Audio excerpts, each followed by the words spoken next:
하도록 하겠습니다. 먼저 윤건영 의원님 질의해 주시기 바랍니다.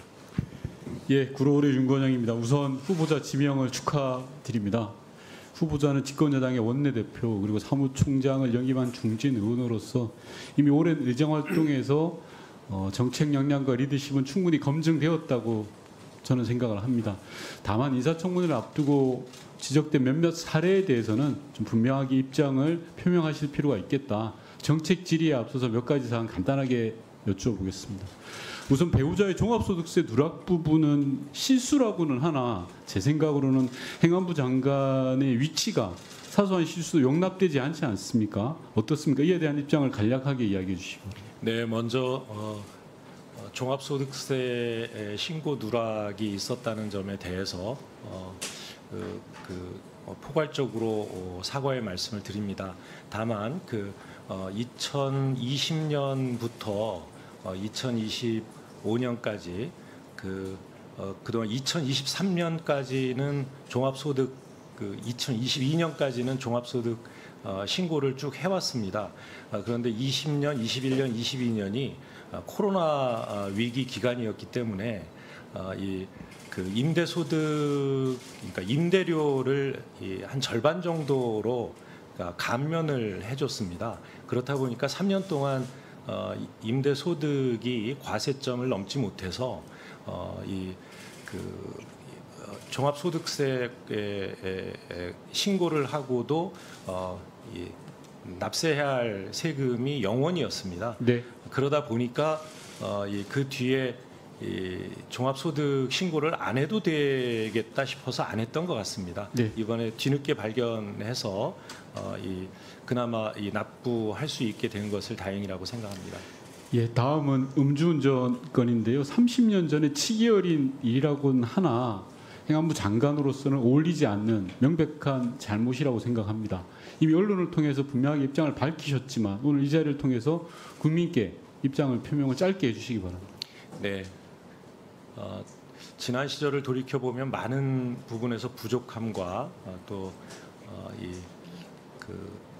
제대로 이 원칙을 지키고 살아오지 못한 면들을 발견하게 됐습니다. 음주운전을 젊은 시절이라고는 하나 했던 것에 대해서 진심으로 국민 여러분께 사과의 말씀을 드리고요. 그 이후에 더 이상 그런 잘못을 하지 않기 위해서 노력해왔다는 점도 함께 말씀드리겠습니다. 예, 정책 질의 들어가겠습니다. PPT를 봐주시기 바랍니다. 후보자님, 매번 정부는 대규모 참사가 벌어지면 한 발 늦습니다. 책임자 처벌도 늦고요, 피해 보상도 늦습니다. 세월호 특별법은 참사 206일 만에 통과가 됐고요, 이태원 참사 특별법은 551일 만입니다.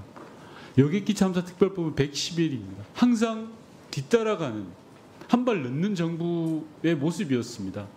그 모습의 근간에는 행안부가 있다고 저는 생각을 하는데요. 다음 PPT 봐주시면요. 정부의 늦장 대응 때문에 그 피해는 고스란히 국민 몫으로 다가섰습니다. 세월호로 인해서 힘든 선택을 하신 분도 많고요. 이태원 참사의 생존자가 그 트라우마를 이겨내지 못했던 적도 많습니다. 저는 행안부가 사고 예방도 중요하겠지만 사고 이후에 대규모 참사 이후에 심리 지원 사업을 제대로 펼쳐 나가는 게 아주 중요하다라고 생각을 합니다. 후보자께서도 그 지점은 동의하시죠? 예, 전적으로 동의합니다. 자, 그러면 행안부에서 피해자들에 대한 심리 지원 사업을 주무하고 있는 곳이 어디냐고 하면요, 중앙심리지원단이라는 게 있습니다. 혹시 후보자께서는 알고 계신가요? 네, 알고 있습니다. 다음 PPT 봐주시면 제가 중앙심리지원단의 회의 결과를 쭉 분석을 해봤습니다. 그랬더니 구체적인 지시사항도 없습니다. 그냥 형식적인 내용일 뿐이고요. 후보자께서는 아실지 모르겠습니다만 중앙심리지원단은 주요 부처의 국장급 회의입니다. 알고 계시죠? 네. 그죠? 그런데 주무관이 참석합니다. 대참하는 겁니다.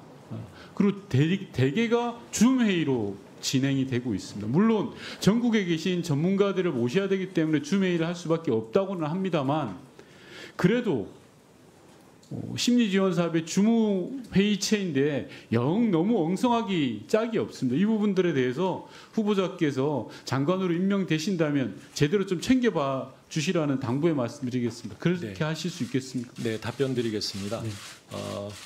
이 중앙심리지원단은 직접적인 그 심리 지원을 직접적으로 하기보다는 이 재난 초기에 이 지자체가 가지고 있는 그 심리 상담 요원이라든가 이런 그 인원들을 동원해서 피해자들을 위로하고 또 그다음에 이 상처가 남지 않도록 선제적으로 조치하는 데에 역할을 하게 되고 그 이후에 이 중대한 정신적 그 상처가 있는 경우에는 복지부에서 운영하고 있는 그 심리 지원 센터에서 이제 넘겨받아서 그분들의 그러니까 이 PTSD 치료라든가 이런 것들을 하고 있습니다. 그래서 재난 초기에 회의가 이루어지다 보니까 이 재난에 대응하고 있는 현장에 이 관계자들과 회의를 해야 돼서 네. 줌 회의가 불가피한 면이 줌 회의는 있습니다. 불가피하다고 인정합니다. 다만 네네. 국장급 회의에 주무관이 참석하는 건 저는 과하다고 싶고요. 다음 네네. PPT 봐주십시오. 그렇게 하겠습니다. 후보자께서 제대로 말씀해 주셨는데요. 유가족 심리 지원은 복지부에서 한다라는 게 일관된 행안부의 설명입니다. 다음 여기 PPT에 보시면요. 왜? 중복 근무가 있기 때문에 우려가 돼서 행안부에서 안 하고 있다라고 하는데 그래서 제가 여가부에 다시 확인했습니다. 유가족 자조 모임을 지원 실적이 단 한 건도 없습니다. 제가 이야기했지만 행안부는 일을 떠넘기고 있고요. 여가부는 일을 안 해왔던 겁니다. 그러니까 피해자들이 극단적인 선택을 하게 되고 방치되어 있는 거라고 저는 생각을 하거든요.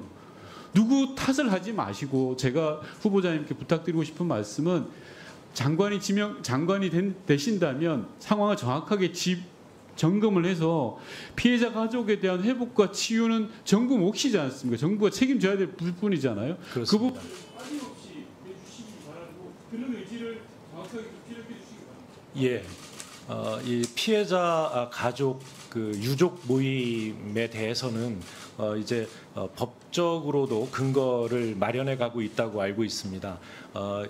그런 법적 근거에 따라서 유족 모임에 대한 지원도 저희 행안부가 적극적으로 나설 수 있도록 그렇게 하겠다는 말씀드립니다.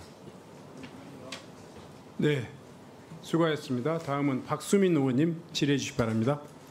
예, 위원장님, 지금 호우 사태니까 혹시 저희 행안부 오늘